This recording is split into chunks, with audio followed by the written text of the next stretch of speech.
Salut! Tu croyais que j'avais oublié? Eh bien non, aujourd'hui ce sont les 30 ans de la mort de Freddie Mercury et pour l'occasion, je vous offre 30 anecdotes sur la vie de l'artiste.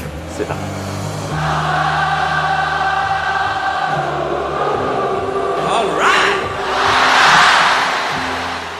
Ses parents sont des Parsis, une communauté iranienne ayant fui en Inde. Il n'empêche que Freddie Mercury est né au Zanzibar, l'actuelle Tanzanie.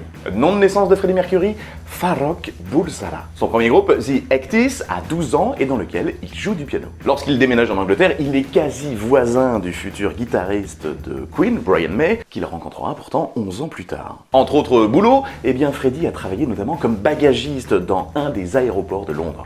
Et puis il a été aussi vendeur de fringues au marché de Kensington, dont l'un des clients était par exemple David Bowie, à qui il a offert une paire de bottes gratos. Freddie Mercury a toujours prétendu ne jamais avoir reçu de formation vocale. Sa voix, de 4 octaves, était pourtant capable d'émettre plusieurs sons en même temps. Juste avant Queen, Freddie a sorti un single solo sous le pseudo Larry Lurex. Son idole était Jimi Hendrix, dont il jugeait l'aura magique. Diplômé d'une école d'art, c'est lui qui conçoit le logo du groupe à partir des signes astrologiques de ses membres, et pourtant il ne croyait pas en l'astrologie. Au tout début, la presse britannique qualifiait le groupe de hype de supermarché, voire même suggérait qu'il n'écrivait pas ses propres chansons. Créé en 73, le fan club du groupe est le plus vieux fan club de rock du monde. Le titre, Bohemian Rhapsody, sorti en 75, comprend 180 pistes de sons superposés, dont une majorité consacrée au chant. En 76, Freddie Mercury annule une interview parce qu'il a rendez-vous chez le dentiste et ce sont donc des Sex Pistols bourrés et insultants qui prennent sa place, lançant quasiment leur carrière. En 82,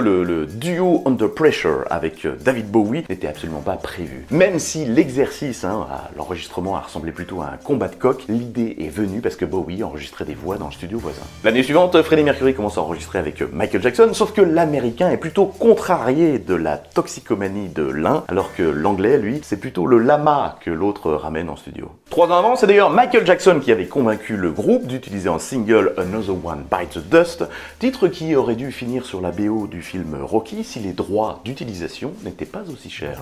En 84 sort le single Radio Gaga, inspiré par le fils du chanteur à moitié français qui disait Radio Caca quand la programmation radiophonique ne lui plaisait pas. Et bien justement, tendez l'oreille, il y a un Radio Caca planqué dans cette chanson. La même année, le groupe a été très critiqué pour avoir violé l'embargo culturel de l'ONU en donnant 9 concerts en Afrique du Sud en pleine apartheid. De là même à apparaître sur une liste noire jusqu'alors Live Aid. Milieu des années 80, le chanteur a emmené Lady Di, grimé en homme pour ne pas qu'on reconnaisse la princesse, dans une boîte de nuit gay. Pourquoi Freddie Mercury se promène sur scène avec un pied de micro raccourci? Eh bien tout simplement parce que pendant un concert un jour, il en a cassé un, il a trouvé ça cool et il en a fait sa signature. En 91, sur le 14e album du groupe, une chanson est dédiée à son chat préféré, chat d'ailleurs qui était parfois appelé en tournée. Non mais allô quoi! Malade, dans ces derniers mois, Freddie Mercury avalait des shots de vodka pour masquer la douleur en studio. Le 24 novembre 91, il y a 30 ans, le chanteur meurt du sida, un jour après avoir annoncé officiellement sa maladie. Il a insisté pour que le lieu de ses cendres soit tenu secret, et bien c'est encore le cas aujourd'hui. Après son décès, sa collection de timbres a été rachetée 5000 $ et est exposée au musée de la Poste anglaise. Mercury a d'ailleurs eu son timbre à son effigie en 99. Mais polémique, on aperçoit en arrière-plan le batteur. Or, à l'époque, les seules personnes vivantes ayant le droit d'apparaître sur un timbre sont les membres de la famille royale. On a changé la règle depuis. En 2018, le film Bohemian Rhapsody réussit un grand écart. À la fois, c'est le biopic ayant rapporté le plus d'argent au monde, mais en raison de ses frais de production assez élevés, eh bien, il y a quand même un trou dans la caisse de 50 millions de $.